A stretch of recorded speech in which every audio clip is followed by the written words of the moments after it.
Here in Azerbaijan, we have 60,000 children with disability, but only 12,000 of those children receive any education at all. And of those 12,000, 2/3 of them receive what's called education at home, which means that they have a teacher who comes maybe once or twice a week to give some kind of teaching, but the children themselves are kept separate from the rest of children in the villages and in the towns. They don't have a chance to play and to interact with their fellow children. I say we have 60,000 children with disability. That's just the number who are registered. And in fact, there must be many more, because that would only be 2% of the child population. And we know that in all populations, the percentage of children with disability is higher than that. And that illustrates one of the major problems, in fact, really the major problem faced by children with disability here in Azerbaijan, which is the attitudes to the children. At best, these children are an object of charity. They are perceived as children who have a problem that you try and fix, and if you can't fix the problem, then you try and look after the child as best possible. They're not seen with the full potential that they have, and it isn't seen that society needs to change to be able to embrace these children and help them develop to their full potential. And even worse than that, there are children and there are parents who really don't want their children without disability to spend time with children with disability. They're even afraid disabilities may be catching, or it may be in some other way detrimental to their own children. In an atmosphere like that, it is really very difficult for those children and their parents to be able to help the children to grow to their full potential.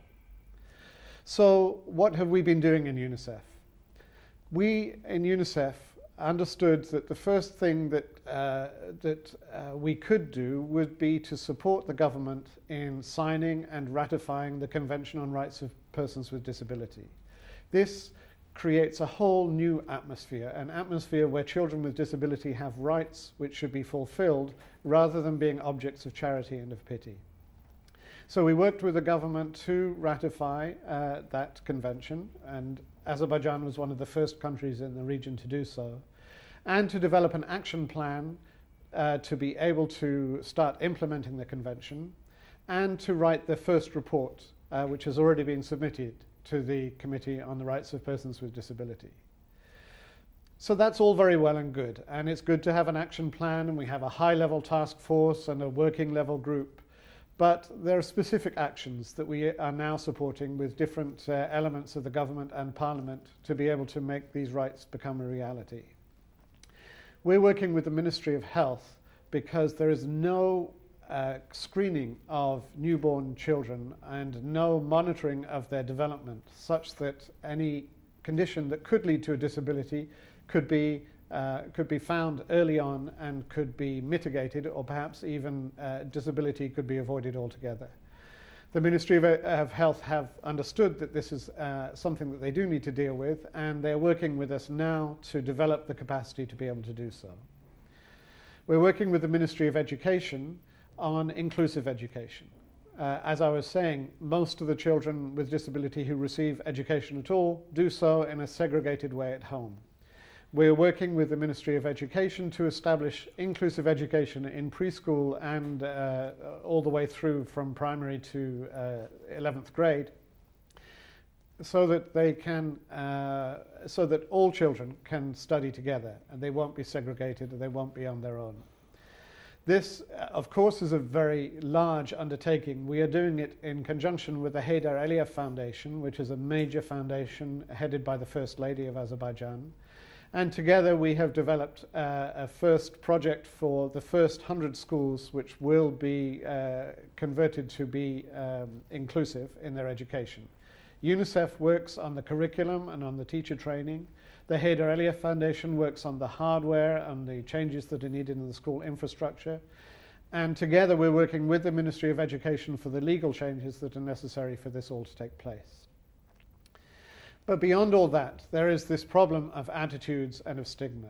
And UNICEF has been working again with the Heydar Aliyev Foundation, but also with the Ministry of Labour and Social Protection, to be able to have communication campaigns of all sorts to get the message across that the abilities of children with disability should not be limited by our imagination, but should be developed to their fullest.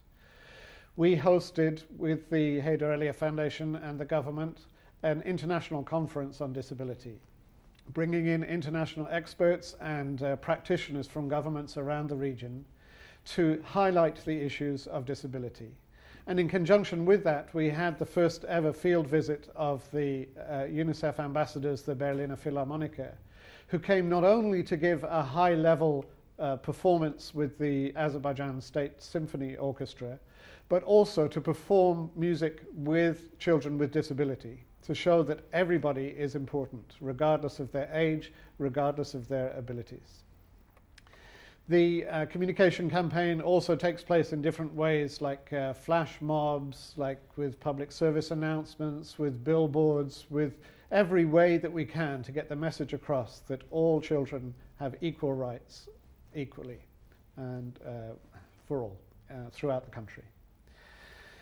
So we're working on stigma, we're working on inclusive education, we're working on the early detection and early prevention, and we're working with the Parliament to make sure that the laws are congruent with the Convention on the Rights of Persons with Disability. Because without a legal framework, it's very difficult to make all the other changes happen. What are the results so far? The results are really just that things have started. Because we really only started, we supported the ratification starting a couple of years ago, but the actions since then have really been quite recent.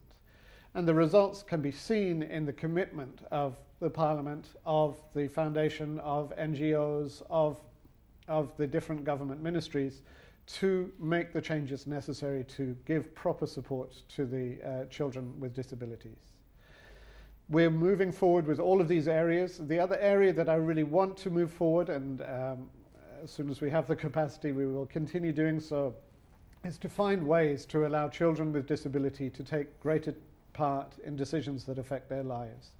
This, according to both of our wonderful conventions, the Convention on the Rights of the Child and the Convention on the Rights of People with Disability. So that, in a nutshell, is what we're up to in Azerbaijan.